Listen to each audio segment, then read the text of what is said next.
ಹೊಸದಾಗಿ ನಮ್ಮ ತೋಟದೊಳಗೆ ಕಟ್ಟಿಸಿದ ಬಂಗ್ಲೆ ನಾಳೆ ಬೆಳಿಗ್ಗೆ 10 ಗಂಟೆಗೆ ಓಪನಿಂಗ್ ಇದೆ. ಅದಕ್ಕೆ ನಿನಗೆ ಆಧಾರದ ಮಂತ್ರಣ ನೀಡಲು ಬಂದಿದ್ದೆ. ಕಾರಣ ನಾಳೆ ತಪ್ಪದೇ ಬರಬೇಕು. ಬರುವಾಗ ನಿಮ್ಮ ತಮ್ಮನಾದ ಮನೋಜ್ ಬೆಂಗಳೂರಿನಿಂದ ಬಂದರೂ ಬರಬಹುದು. ಒಂದು ವೇಳೆ ಬಂದರೆ ತಪ್ಪದೆ ಕರೆದುಕೊಂಡು ಬನ್ನಿ. ಖಂಡಿತವಾಗಿ ಬರುತ್ತೇವೆ. Thanks for you. No mention, please ಹೋಗಿ ಬಾ.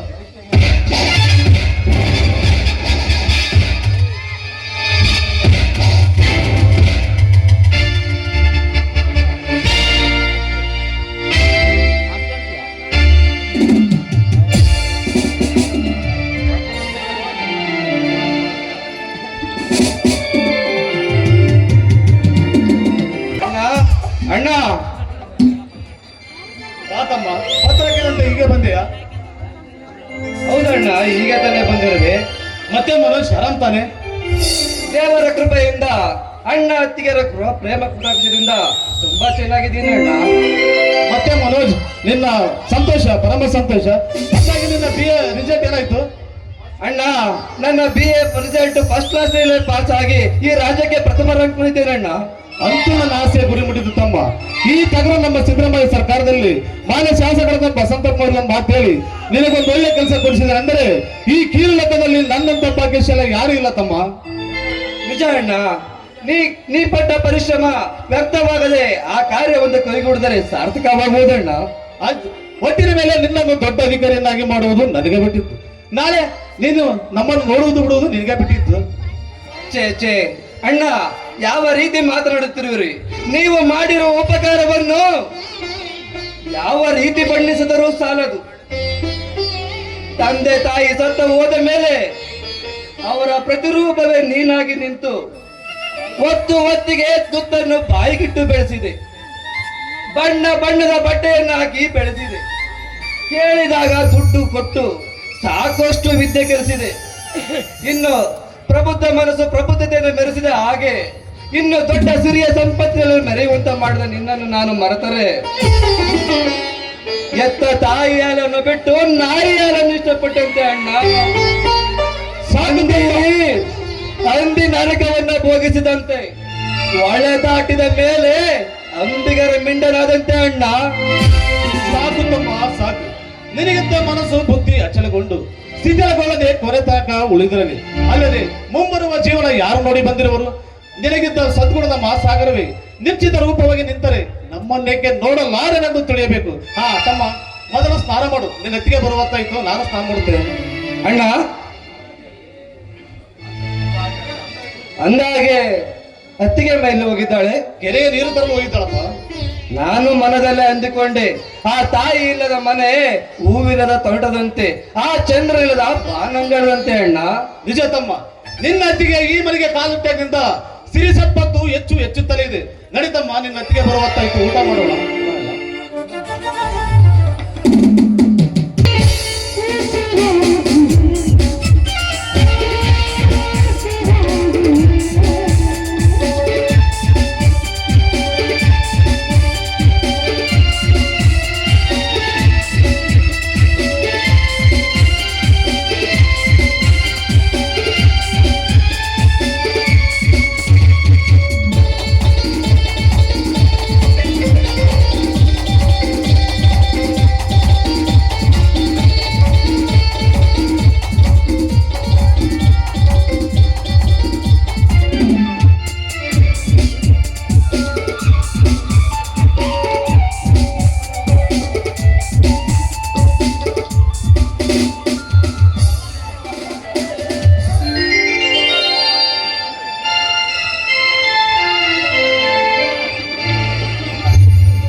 ರಸ ಇದೆ.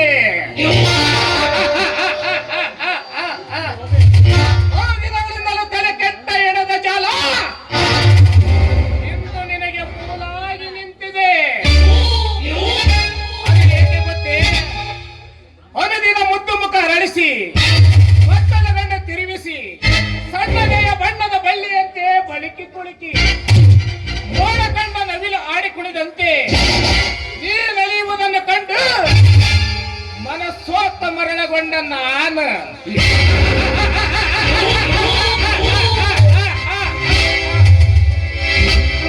ಆ ಹಸಿರು ದುಂಬಿ ಗೋಚರಿಸುತ್ತಿರುವ ಕಬ್ಬಿನ ತೋಟಕ್ಕೆ ಲಗ್ಗಿ ಹಾಕಲು ಬಂದು ನಿಂತಿರುವೆ ಪದವೇರಿದ ಮದ್ದಾನೆ.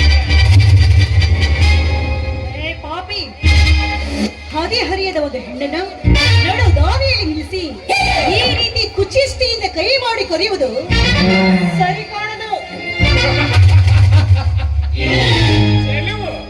ಚೆಲುವು ಒಲವುಗಳಿಂದ ಮೈಕೈ ತುಂಬಿಕೊಂಡು ಹಾಗೆ ಜೇನಿನ ಬೆಳೆದಿಂಗಳ ಅರೆಸಿ ಬೇಲೂರ ಶಿಲಪಾಲಿಕೆಯಂತೆ ನಿಂತಾಗ ಬತ್ತಿ ಹೋದ ಎನ್ನ ಹೃದಯ ಪರ್ವತದ ಕಾಲೇರಿದ ಕಾಮದ ಮತ್ತಿನ ರಸನೆಗಳನ್ನು ಚಿಮ್ಮಿಸಿ ರತ್ನದ ರಂಗಿರಣಗಳನ್ನು ಪುಡಿಸಿದವಳು ನೀನು.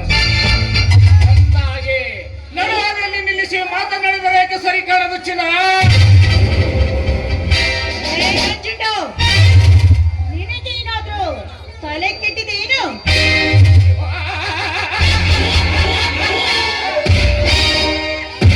ಇಲ್ಲ, ಆದರೂ ಕೆಟ್ಟಿದೆ ಕಣ್ಣೆದುರಿಗೆ ಒಬ್ಬಂಟಿಗಳಾಗಿ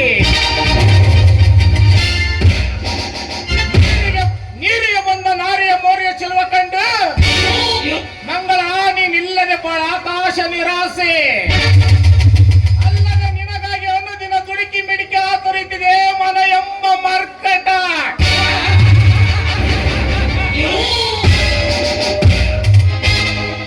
ಬಯಸುತ್ತಿದೆ ನನ್ನ ಹೃದಯ ಮಿಲನ ಕೂಟ.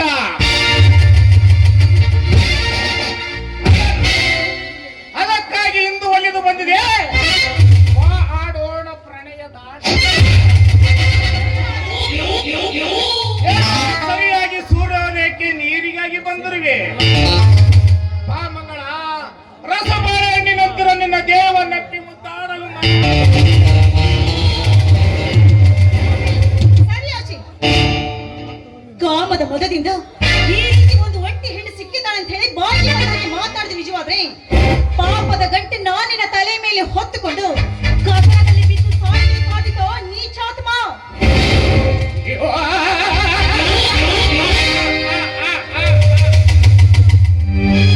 ಪಾಪ ಮಂಗಳ ಒತ್ತು ಒಂಟರ 18 ನಾರಿಯರ ಶೀಲವನ್ನು ಮಾಡುವ ಕಾಮದ ಕಪಿಗಳಿಗೆ ಏಕೆ ಎತ್ತಿಲ್ಲ? ಪಾಪ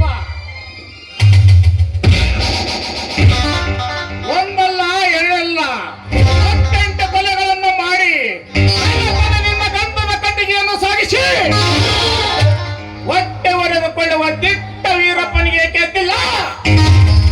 ಪಾಪ ಹಗಲಿರುಳು ದನ ಕುರಿಗಳನ್ನು ಕೊಯ್ದು ತಿಂದು ಸುಖ ಪಡುವ ಒಡೆದರಿಗೆ ಏಕೆ ಎತ್ತಿಲ್ಲ? ಪಾಪ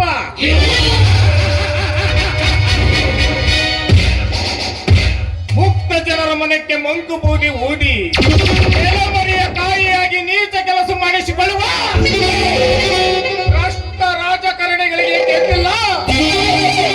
ಪಾಪ ಯಾಕತ್ತಿಲ್ಲ? ಪಾಪ ಮುಕ್ತ ಜನರ ಮನಕ್ಕೆ ಮಂಕು ಬೂದಿ ಊದಿ ಎಲೆಮರಿಯ ಕಾಯಿಯಾಗಿ ನೀಚ ಕೆಲಸ ಮಾಡಿಸಿಕೊಳ್ಳುವ ಭ್ರಷ್ಟ ರಾಜಕಾರಣಿಗಳಿಗೆ ಕೆತ್ತಿಲ್ಲ? ಪಾಪ ಉದರ ನಿಮಿತ್ತವಾಗಿ ವಿವಿಧ ಸೋಗ ಹಾಕಿ ಪ್ರಾಪ್ತಿ ಮಾಡಿಸಿಕೊಳ್ಳುವ ನರಿ ಬುದ್ಧಿಯು ನನ್ನರಿಗೆ ಎತ್ತಿಲ್ಲೇ? ಪಾಪ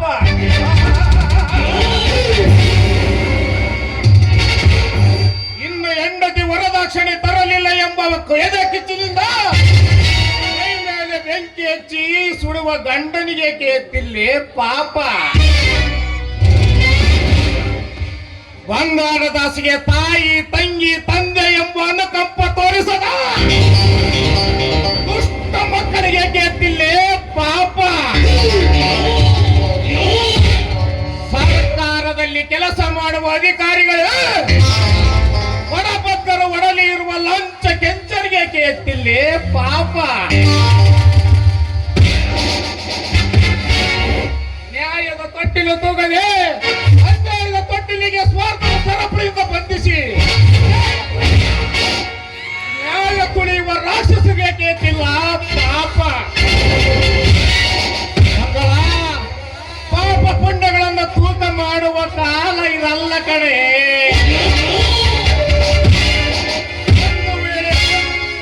ಒಂದು ವೇಳೆ ಒಪ್ಪಿಬ್ಬರು ತೂಕ ಮಾಡಿದರೆ ಅದಕ್ಕೆ ಪ್ರಯೋಜನವಿಲ್ಲ. ಇಂಥ ಮದಿಸಿದ ಇತಿಹಾಸವನ್ನು ಕೇಳಿದೆಯಲ್ಲ, ಈಗಲಾದರೂ ಸುಮ್ಮನ ಪ್ರಿಯ ಪಡೆದುಕೋ. ಆ ಶಿವ ಕೊಟ್ಟ ಸದಾವಕಾಶ ನಿನ್ನಂಥವನಿಗೆ ಅದು ಹೇಗೆ ತಾನೇ ಗೊತ್ತಾಗಬೇಕು? ಜ್ಞಾನವನ್ನು ಅರಿಯದೆ ಅಜ್ಞಾನಕ್ಕೆ ಮಾತಾಡುವ ಪಾಪಿ ನೀನು. ಅಲ್ಲದೆ ಕಾಲ ಭೇದವನ್ನು ಅರಿಯದೆ ಪಾಪಿಗಳಿಗೆ ಪುಣ್ಯವನ್ನು ಕೊಡದೆ ಅವರಿಗೆ ತಕ್ಕ ಶಿಕ್ಷೆಯನ್ನು ಕೊಟ್ಟು ಸುಜ್ಞಾನಿಗಳನ್ನ ಎತ್ತಿ ಹಿಡಿಯುವ ಆ ದೇವರ ಜ್ಞಾನ ನಿನ್ನಂಥವನಿಗೆ ಅದು ಹೇಗೆ ತಾನೇ ಗೊತ್ತಾದೀತು?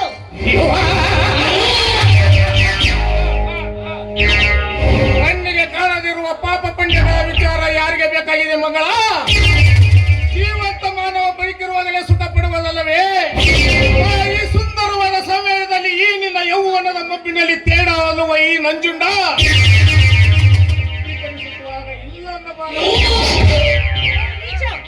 ಸರಿಯ ಹಿಂದಕ್ಕೆ ಒಂಟಿ ಹೆಣ್ಣು ನೀರಿಗೆ ಅಂತ ಹೊರಟಾಗ ತಡ ನಿಲ್ಲಿಸಿ ಬಾಯಿ ಮಂದ ಹಾಗೆ ಮಾತಾಡ್ತಾ ಇದೀಯಾ? ಏ ಪಾಪಿ, ನಿನ್ಗೆ ದ್ರೌಪದಿ ಸೀರೆ ಚೆಲ್ಲಲು ಬಂದ ಆ ದುಶ್ಯಾಸನನ ಗತಿ ಏನಾಯಿತು?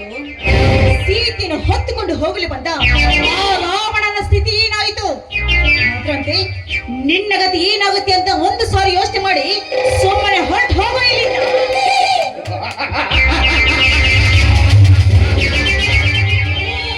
ನಿನ್ನದ ರಾಮೃತ ಇರದೆ ನಿರ್ಗಮಿಸಲು ನಾನೇನು ಗಂಡಸ್ತಾನಲ್ಲವ ಷಂಡ. ನೀನೀಗ ಅರಳಿದ ಹೂವಾಗಿ ಸೌರಭ ಸೂಸಿದರೆ ನಾನೀಗ ಸೌರಭದ ಸವಿ ಈರುವ ಮೃಗರ ಭಯ ಭೀತಗಳನ್ನೆಲ್ಲ ಬದಿಗೊತ್ತಿ ಸತ್ತಿಲ್ಲದ ದಾರಿ ಒಳಗೆ ಪ್ರೇಮ ಜೋಗಳವಾಡಿ ಎದೆಯ ಪಾರ ಮಾಡಿ ಈಗ ಹಗುರ ಮೂಡದ ಆಸೆಯಲ್ಲಿ ಮಲಗೋಣ ಬಾಚೋರಿ.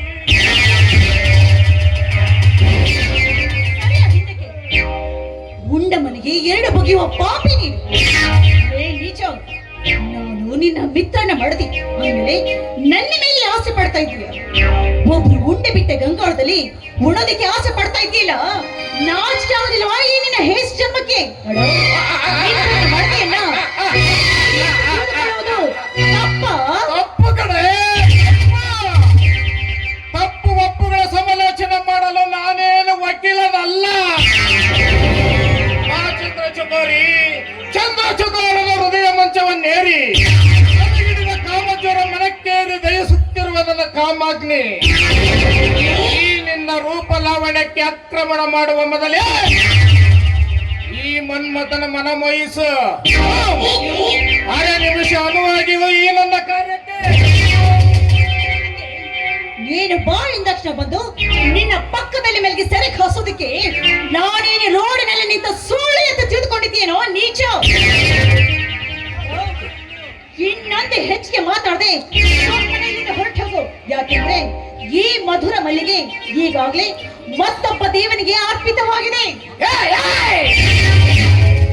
ಒಂದು ಬಾವಿಯ ನೀರು ಹಲವಾರು ಜನರು ಕುಡಿಯಬಹುದಲ್ಲ, ಒಬ್ಬರೇ ಯಾಕೆ ಕುಡಿಯಬೇಕು? ಬರೇ ಬಿಳಿ ಆಕಳ ಇದ್ದರೂ ಹಾಲು ಮಾತ್ರ ಬಿಡಿಯಲ್ಲವೇ? ಅಥವಾ ಮಾರ್ಕೆಟ್ ಬಜಾರದಲ್ಲಿ ವ್ಯಾಪಾರಕ್ಕಾಗಿ ಇಟ್ಟ ಬಾಳೆಹಣ್ಣನ್ನ ಯಾರಾದರೂ ಕೊಂಡು ತಿನ್ನಬಹುದಲ್ಲ, ಒಬ್ಬನೇ ಏನಾರು ತಿನ್ನಬೇಕೆಂದಾದರೂ ಬರೆದಿಟ್ಟಿದ್ದೇನೆ.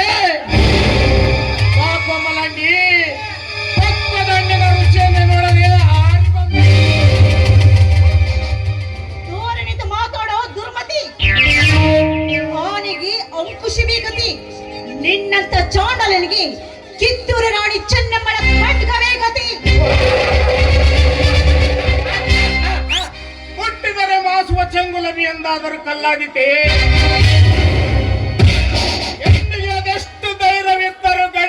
ಬಿಟ್ಟೆ.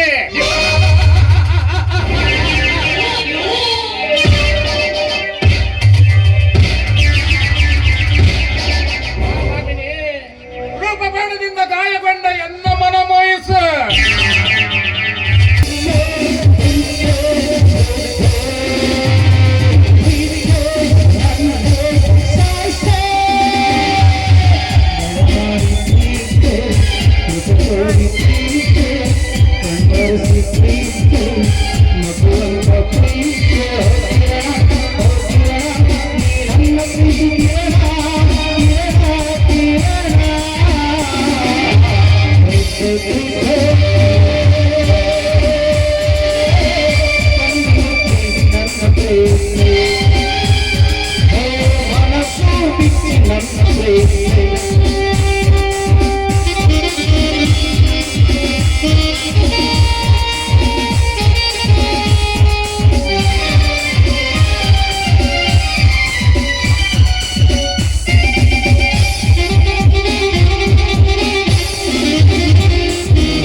ಕೈಯನ್ನು ಎಲ್ಲ ದುಷ್ಟ ಈಸಲು ತುಂಬಿದ ಹಾಲಿನ ಗಡಿಗೆಯನ್ನು ಹೊಡೆದು ಮಲಿನಗೊಳಿಸಲು ಮುಂದಾದ ಆ ಮದಾಂಧ ಕಂಡಲ್ಲಿ ಕಂಡದ್ದನ್ನು ತಿಂದು ಕೊಪ್ಪಿ ನಿಂತಿರುವ ಗೋಳಿ ಹಂತವನೇ ಇಂಚು ಇಂಚಾಗಿ ಕತ್ತರಿಸಿ ಹಾಕಿಬಿಟ್ಟೆನೋ ಈ ನಿನ್ನ ಕೊಪ್ಪಿದ ದೇಹವನ್ನು.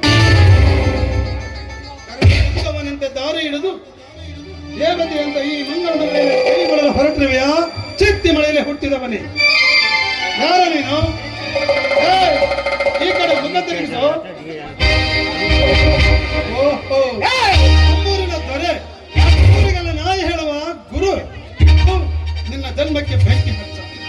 ಹೊರದಲ್ಲಿ ವಿಷವನ್ನು ಇಟ್ಟುಕೊಂಡು ಹೊರಗೆ ಸಂಭಾವಿಸಿದಂತೆ ಕಾಣುವ ನೀನೋರ್ವ ಗೋಮುಖ ವ್ಯಾಘ್ರ. ಸಾವುಕಾರ, ಅವನ ಹೆಣ್ಣಿನ ಮೇಲೆ ಕಣ್ಣು ಹಾಕಿ ಮಾನಭಂಗ ಮಾಡಲು ಹೊರಡಿದ್ಯಾ? ಯಪ್ಪಾವಿನಂತೆ ಬಾಯಿ ತೆರೆದುಕೊಳ್ಳಲು ನೀನು ಅವನಲ್ಲಿ ಮಗನೇ.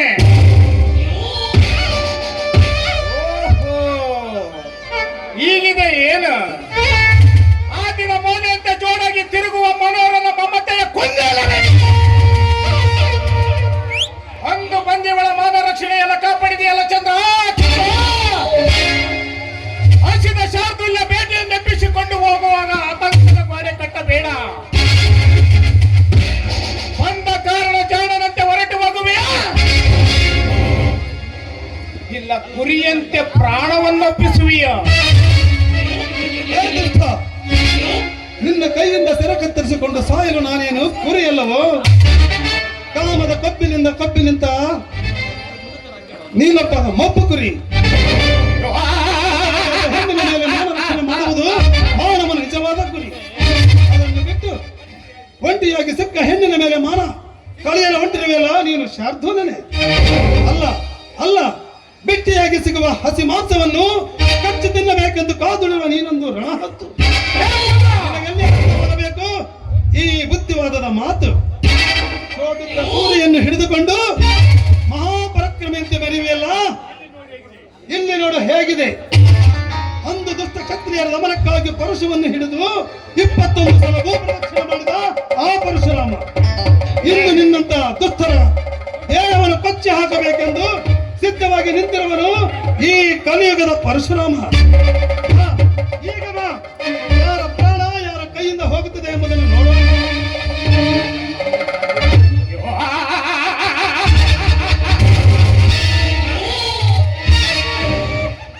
ಹೊಟ್ಟೆಸಿದವರಿಗೆ ಅನ್ನದಾನ ಮಾಡಿದ ಸೀದ ಮಾತಿಯರ ವಂಶಕರ ಇದು. ದ್ರೋಣಾಚಾರ್ಯರಿಗೆ ಎಪ್ಪಟ್ಟನ್ನು ಕತ್ತರಿಸಿಕೊಟ್ಟ ಏಕಲ್ಲ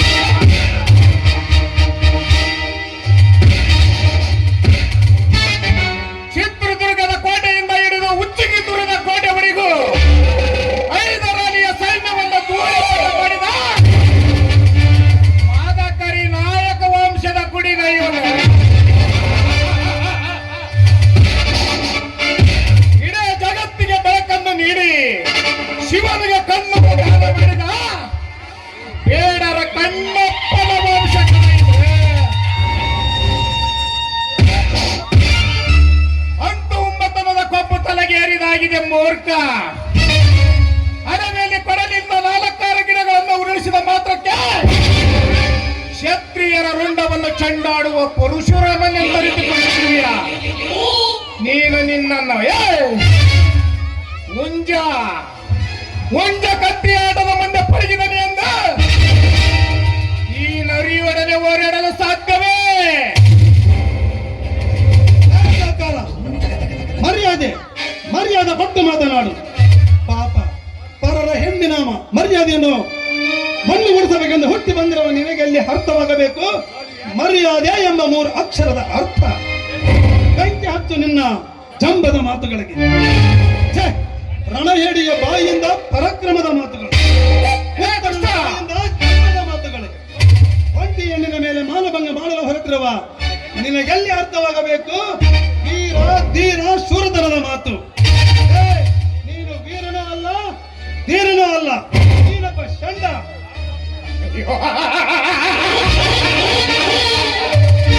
ಎಲೆ ದುಷ್ಟ, ಬಾಯಿಗೆ ಬಂದಂತೆ ಬೊಗಳ ಬೇಡ. ಬೊಗಳ ಎನ್ನ ಕ್ರೋಧಾಗ್ನಿಗೆ ಸಿಕ್ಕು ಸುಟ್ಟು ಹೋಗದಿರು. ಮಗಲು ಅಡಿಕೆ ದುಡಿಯುವಾಗ ಸರಿ, ಹೋಗುತ್ತೇನೆ. ಈಗ ನಾನು ನೀನು ಮಾಡೋ ಮಹತ್ಕಾರಕ್ಕೆ ನಾನು ಬಂದದ್ದು ನಿನಗೆ ಅಡ್ಡಿ ಆಯ್ತಲ್ಲವೇ? ಸರಿ, ಹೋಗುತ್ತೇನೆ. ಆದರೆ ನೀನು ನನ್ನ ಮಾತಿನಲ್ಲಿ ನಡೆಯಬೇಕು. ಇನ್ನು ಮುಂದೆ ಈ ಊರಿನಲ್ಲಿ ತಿರುಗಾಡುವ ಒಂಟಿ ಹೆಣ್ಣುಗಳ ಮೇಲೆ ಮಾನಭಂಗ ಮಾಡುವುದಿಲ್ಲವೆಂದು ಈ ಮಹಾತಾಯಿಯ ಪಾದ ಮುಟ್ಟಿ ಹೇಳು. ಈಗಲೇ ನಾವಿಬ್ಬರು ಹೊರಟು ಹೋಗುತ್ತೇವೆ. ಎಂತ ಮಾತುಗಳನ್ನು ನಡೆಯುತ್ತಿಲ್ಲ ಕತ್ತ. ಏಕೆ ಸಾವುಕಾರ ಅರಬೆಟ್ಟಾದ ಹಾವಿನಂತೆ ಬುಸುಗುಟ್ಟುತ್ತಿರುವೆಯಲ್ಲ? ಯಾವ ಹೆಣ್ಣಿನ ಅಂಗಸುಖ ಬಯಸಿ ಅವರಿಂದ ಕಾಮತ್ರಸ ತೀರಿಸಿಕೊಳ್ಳಬೇಕೆಂದು ಆಸೆ ಪಟ್ಟಿದೆಯೋ ಅಂತ ಹೆಣ್ಣಿನ ಕಾಲ ಹಿಡಿದ ನಿನ್ನ ಮರ್ಯಾದೆ ಮಂಟಪಾಲಾಗುತ್ತದೆ ಎಂದಿರುವೆ. ಹೆಣ್ಣಿಗೆ ಪವಿತ್ರವಾದ ಬೆಲೆ ಕಟ್ಟಲಾಗದ ವಸ್ತು ಅದು ಅವಳ ಶೀಲ. ಶೀಲವನ್ನು ಕಳೆದುಕೊಂಡ ಹೆಣ್ಣಿನ ಬಾಳು ನಾಯಿಗಿಂತಲೂ ಕೀಳು. ಅಂತ ಶೀಲವನ್ನು ಹಾಳು ಮಾಡಿದರೆ ಆ ಹೆಣ್ಣಿಗೆ ಮಸಿ ಬಳಿದು ಮರ್ಯಾದೆ ಹೋಗುತ್ತಿತ್ತೆಂಬುದನ್ನು ಈಗಲಾದರೂ ತಿಳಿದುಕೊಂಡು ಇಲ್ಲಿಂದ ತಾವು ಕೇಳು.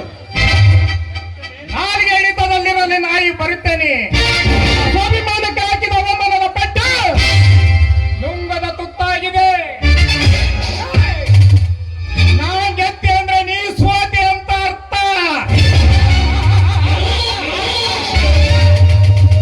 ನೀ ಸೋತೆ ಅಂದ್ರೆ ನಾನ್ ಗೆದ್ದೆ ಅಂತ ಅರ್ಥ. ಹೋದರೆ ಹಂದಿ ಹಂತವನೇ ಹೋಗು.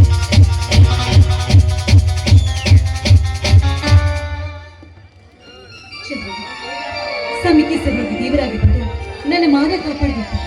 ಈ ಉಪಕಾರ ನಾನು ಜೀವನ ಪರ್ಯಂತ ಮಾಡಿದ್ದೇನೆ. ಇದರಲ್ಲಿ ಉಪಕಾರ ಎಲ್ಲಿಂದ ಬಂತಮ್ಮ? ಇಂಥ 100 ಉಪಕಾರ ಮಾಡಿದರೂ ನಾನು ನಿಮ್ಮ ಋಣ ತೀರ್ಸಕ್ಕೆ ಹಾಗೆ ಆಗಲ್ಲಮ್ಮ. ಯಾರ ಕೂಡನೂ ನಾನು ಬಾಯಿ ಬಿಡುವುದಿಲ್ಲ. ಅಲ್ಲದೆ ಈ ವಿಷಯ ಹೇಳಿದರೆ ದ್ವೇಷದ ಬೆಂಕಿ ಹತ್ತಿ ಇಡೀ ಊರೇ ಬೆಂಕಿ ಹತ್ತಿ ಉರಿದಿತ್ತು. ನೋಡು, ಈ ವಿಷಯವನ್ನು ಇಲ್ಲಿಗೆ ಆರಿಸಿಬಿಡೋಣ. ಹಾರಿಸಿ ಬಿಡುವುದು ದೊಡ್ಡವರ ಲಕ್ಷಣ ತಾನೇ. ಆಯ್ತಮ್ಮ, ನೀನು ಮನೆಗೆ ಹೋಗು, ನಾನು ತೋಟದಲ್ಲಿ ಹೋಗಿ ಸ್ವಲ್ಪ ನೀರು ತಿರುಗಿ ಬರ್ತೇನೆ. ಹಾಗೆ